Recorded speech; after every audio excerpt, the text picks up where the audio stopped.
Greetings, mga ka-Sunset Moments. Balik po tayo ngayon sa ating talakayan. At ito po ay ating third episode ngayong 2024. No? Dito po sa Japan, awan ng Diyos medyo hindi na namin nararamdaman ng mga aftershocks. Pero kawawa pa rin yung mga kababayan natin, kahit naman yung mga Hapon mismo na taga Ishikawa. Still, ang iba ay nagsasuffer, wala na rin silang mababalikang bahay, pero kailangan talaga ng renovation. And through foods, pagkain, meron namang na binibigay at action ang government ng Japan. Pero sa bahay, talagang kailangan ng time para ma-recover, ma-renovate nila ang kanilang bahay.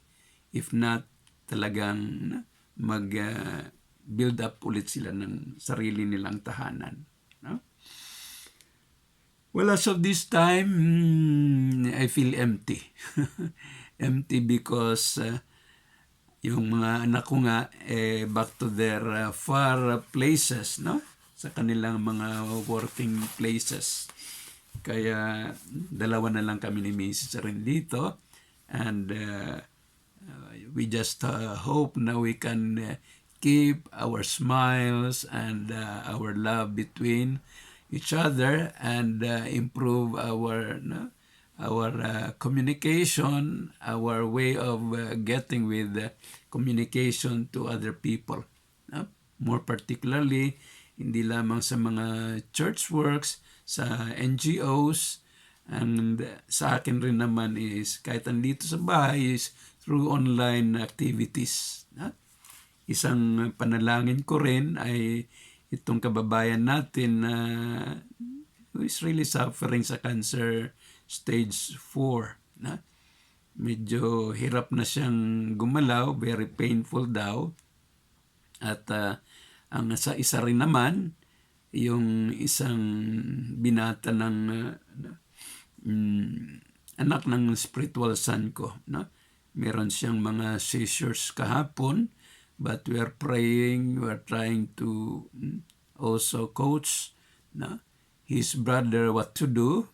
Dahil sa isa rin yun sa mga nagiging karamdaman natin even until now. Yan ang isang dahilan kung bakit hindi rin ako basta-basta nakakalabas ng bahay. But don't worry about us. Talagang passion na namin ang mga ito. Okay, this time I would like to discuss to you dito sa mga may mga questions kasi. Maraming questions.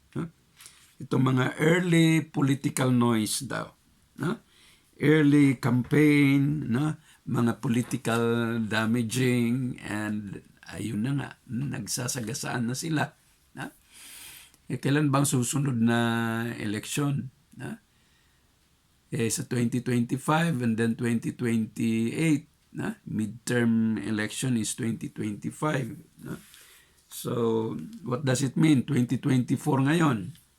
Does it mean na talagang nagpapakitang gilas na sila o lumabas na yung gilas nila at ngayon nag-assassination na, character assassination? Ila baga masyadong na ang Pilipino tungkol sa mga politicization. Hindi lamang po dyan sa election yan. Even sa mga corporation, sa NGOs, mga civic organizations, community, church organizations, and so on and so forth. Sa mga kabataan, andyan na yung mga, I won't mention an LGBTQ, that's their community, and they have their freedom and rights about it. Pero yung mga kabataan na nagiging pasaway na rin, with due respect, pero dun sa kanilang mga grupo-grupo, talagang may mga teenage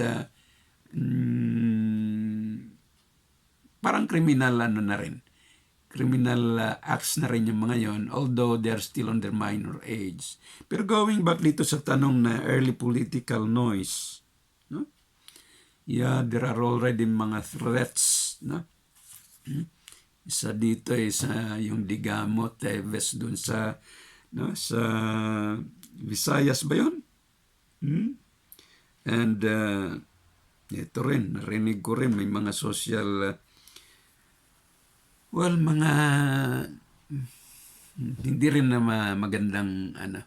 magandang hidwaan na inilagay na agad-agad sa social media, and then wala silang talagang proper dialogue, at kahit idaan man sa legal, masyadong mabagal doon sa mga legal proceedings, tulad nitong sa SMNI, kahit na man sila, petition man na sila doon sa Supreme Court, mag-aapila, pero matatapos na rin yung pagsususpinde, magiging moot and academic.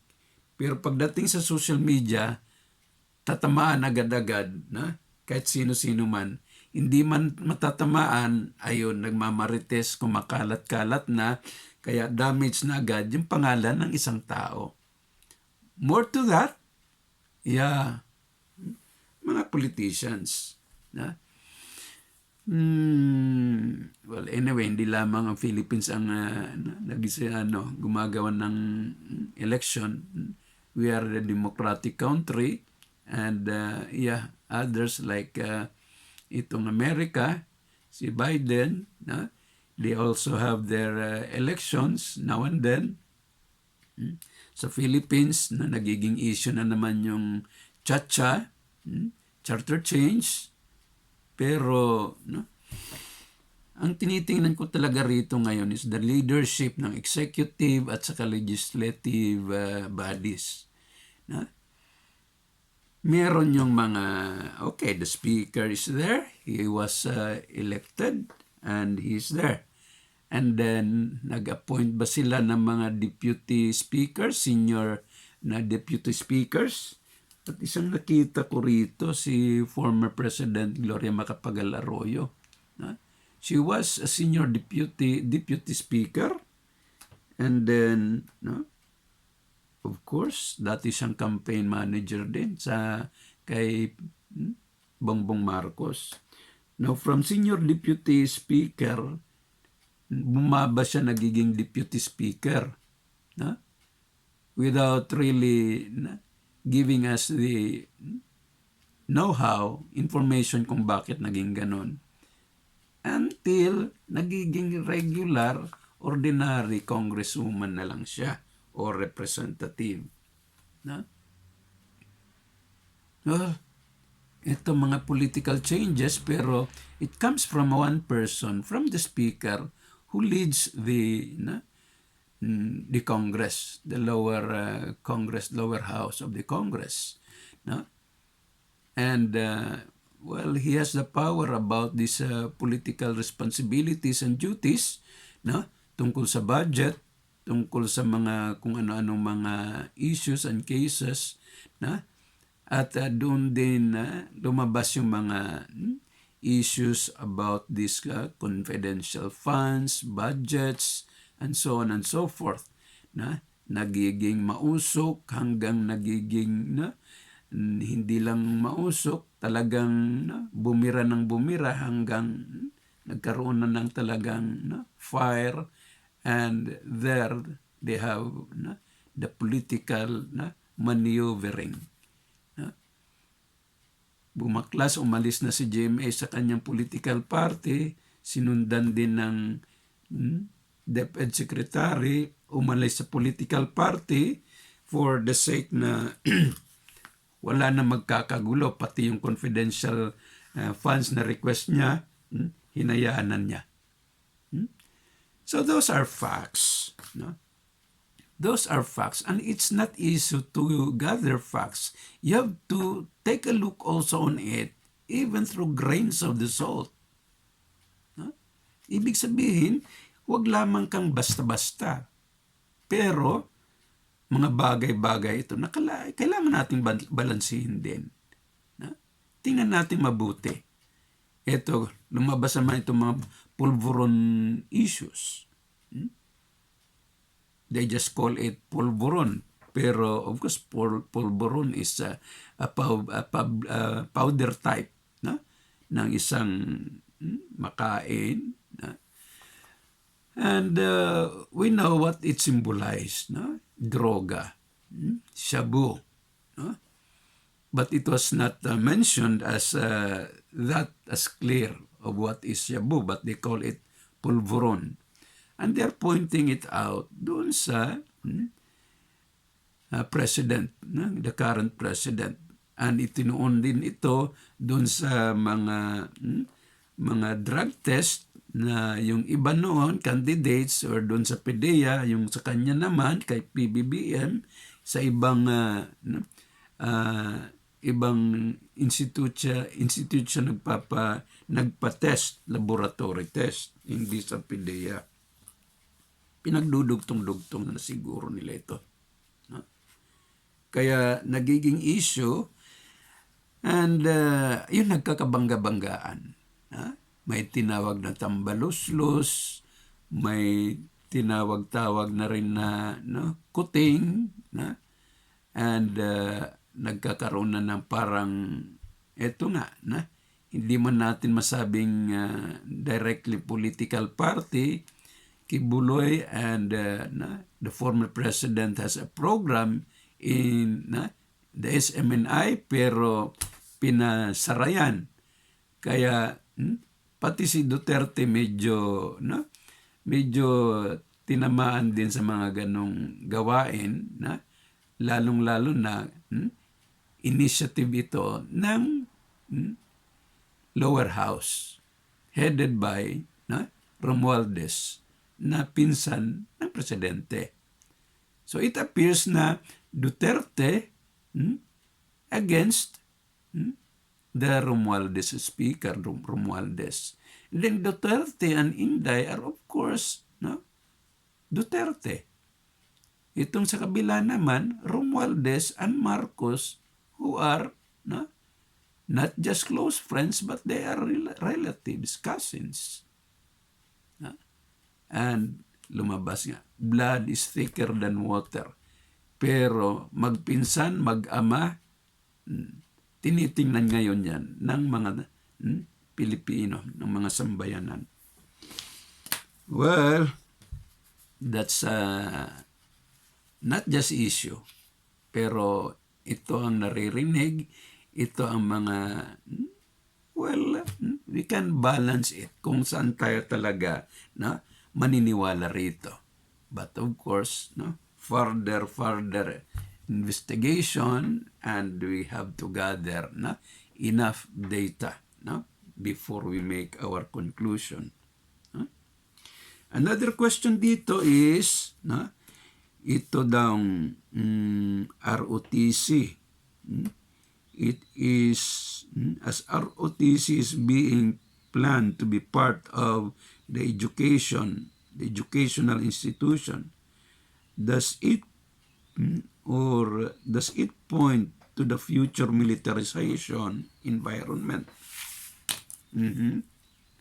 Siguro inano nila itong mga balikatan na tila they're trying to face China between South China Sea and our country, Philippines. So China is trying, China is there, floating on the South China Sea. And the Filipinos, well, of course, they're just fishermen. They are within the executive, anong tawag nila doon? Sovereignty. But andun nga, nagkakabungguan pa rin kasi nagtatag-ubuar ang China at saka Philippines on that particular part of the South China Sea. Now, ang tanong dito, itong ROTC, why ROTC is being pushed to be part of the curriculum or extracurriculum dito sa Department of Education. Is it a preparation for military environment? Tinutukoy-tukoy nila kung talagang training na ba talaga ng mga young Filipinos to be driven towards that particular arrangement ng ating sambayanan.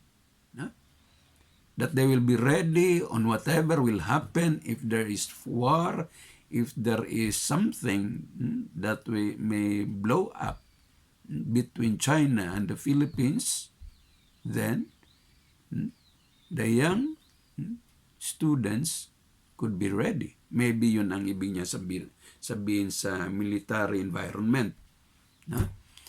And then ito namang balikatan, andito itong mga balikatan na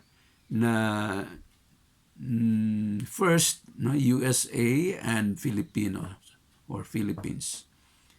Pero andito rin ang na dumating na rin itong mga Japan, Australia, Canada, South Korea, at nakikipag na rin sa balikatan. Sumasali-sali na rin, ang iba nag-o-observe, ang iba naman, they tried to promise, pledge na they will also offer materials, military materials, kung sakasakaling darating na yung putukan. Well,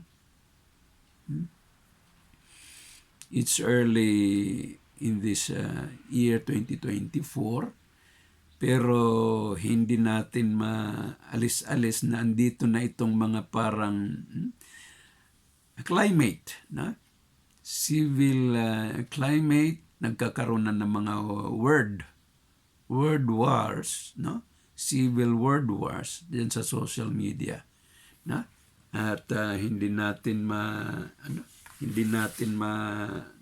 masisisi ang social media dahilan sa yun ang platform, plataforma ngayon ng mga tao in terms of communication. Wala na yung mga tabloid, halos wala na rin sa TV, andun na sila sa mga YouTube, Facebook, Instagram, and so on and so forth.